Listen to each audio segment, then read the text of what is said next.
Hey guys, we've more or less looked at the comparisons between the Nord and Imperial races for tanking on the previous Wrathstone PTS video, and as of the live patch for Wrathstone, I've stated numerous times to all of you that both races are still great for tanking. Nords for smoothing out the gaps in the Warren rotations and trials, and Imperials for sustain in 4-man dungeons and arenas. In this video today, we're going to be looking at and comparing two of the best healing races in my opinion at the moment, the Breton and the Altmer. Now a lot of you may protest that I'm not looking at Argonians, and that's because Argonians got a slight nerf this patch, which have put Breton and High Elves ahead a bit more, and the more you look at your passes, the more you realize it in terms of stats and sustain. While yes, you can still heal on Argonians for most content, after testing all three races on Wrathstone DLC patch, I'll have to go with Breton and Altmer being the two best races for versatile healing, whether it's being a pure healer or being a healer with DPS, or if you want to swap between a healer spec and a full damage spec easily. First, let's look at the Altmer's new passives in regards to healing.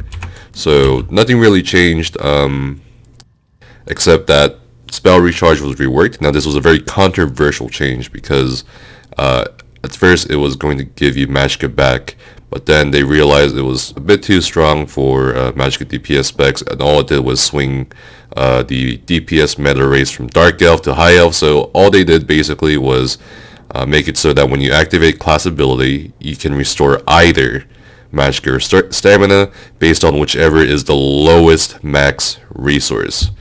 So that's how you read it basically. If your Magicka, of course as a healer, is higher than your Stamina most of the time, and as a max stat it's higher, your stam will always come back. So that's what the passive means. And while it's not so great for Magicka DPS specs, it is actually pretty great for certain healer builds, especially Templar class healers, because as a Templar healer you have skills that may demand you to have certain stamina abilities, such as Power to Light.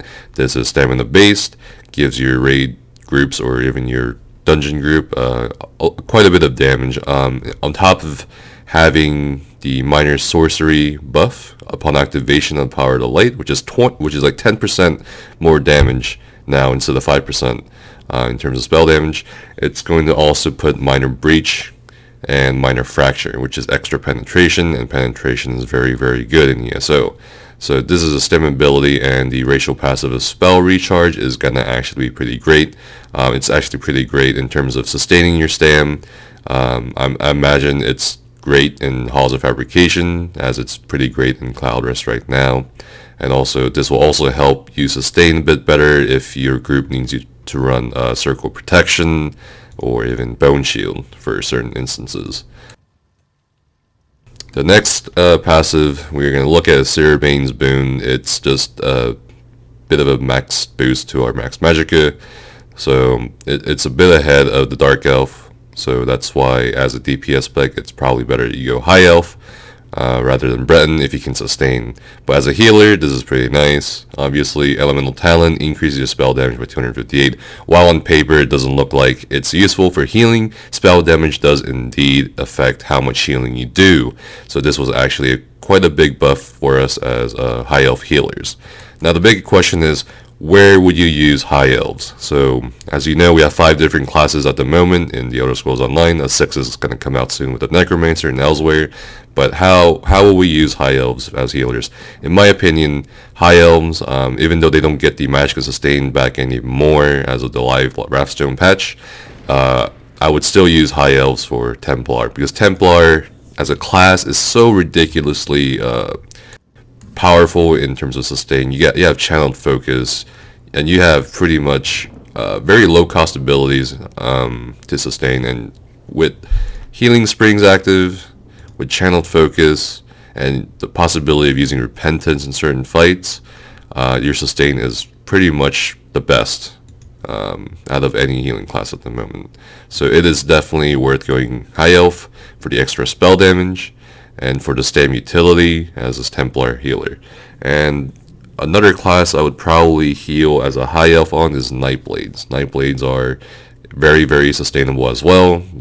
Again, they're probably ahead of Templars in terms of sustain. So if you're a Nightblade healer, I would suggest Altmer, and that allows you to either as a Templar or Nightblade to swap between healer and DPS specs, particularly Nightblade classes. So that's what I would do High Elves on. We're going to be looking at the Breton racial passives, and it is quite a pleasant change compared to the last patch, or even the patches beforehand. Now, Breton gets pretty much the same passive as the Altmer do, max magic by 2000, and we have spell attunement. Now, spell attunement is going to be quite interesting.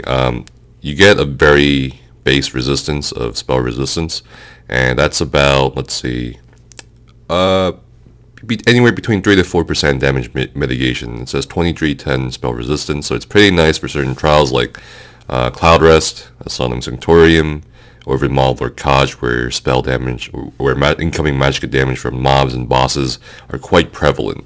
And the secondary effect of the spell resistance passive is while you are afflicted with burning, chilled, or concussed status effects, this effect is doubled, and that means you will pretty much get an additional 3% damage mitigation if you get a status effect on you, which can actually occur quite a bit in certain trials like Maul or Kaj, Ethereal Archive, Halls of Fabrication, and even Cloud Rest. This will double, and it will make you quite tanky as a healer, in addition to your higher health already than the DPS. And furthermore, the Spell Attunement passive gives you an additional 100 magic recovery, almost the equivalent of a magic recovery glyph. And this is actually pretty huge, I'll explain later on. And the last passive of the Bretons, it's basically Seducer's 5-piece, the crafted set, giving you a 7% magic cost reduction of all of your magic abilities. And this is pretty fucking huge, and honestly, Bretons may be ahead of the Altmer race in terms of being the more versatile and pure healer. I would definitely recommend Bretons for the Sorcerer, Warden, and Dragon Knight classes as healers, because those three classes have incredibly high cost skills. The 7% cost reduction is going to help a lot, and I can personally attest to you guys that I'm pretty sure I can get away with all my jewelry being spell damage glyphs and having no sustain issues. As a max sword DPS, I have no sustain issues either. When I spec over from healer to DPS, I don't even have to use spell sim anymore, and that's a huge thing for me because I don't like the idea of having to rely on killing myself essentially to get my resources back. At times I even felt that I didn't need to even use a synergy or look for a synergy, and that's how insane Breton sustain is right now. So I would highly recommend Bretons for Sorcerer, Warden, Dragon Knight healers if you intend to go on that path. Now, in comparison to the Altmer, definitely a bit more sustained, but as I said before, the Altmer will probably be better suited to Nightblade and Templar healing classes.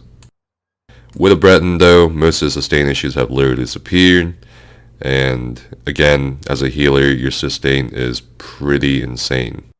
So that's pretty much it, guys. These two races and the classes they're best suited for, as I said in this video, are going to be that. And hope you guys learned a few things from this video. I'll see you guys next time, and as always, stay safe and have a great adventure.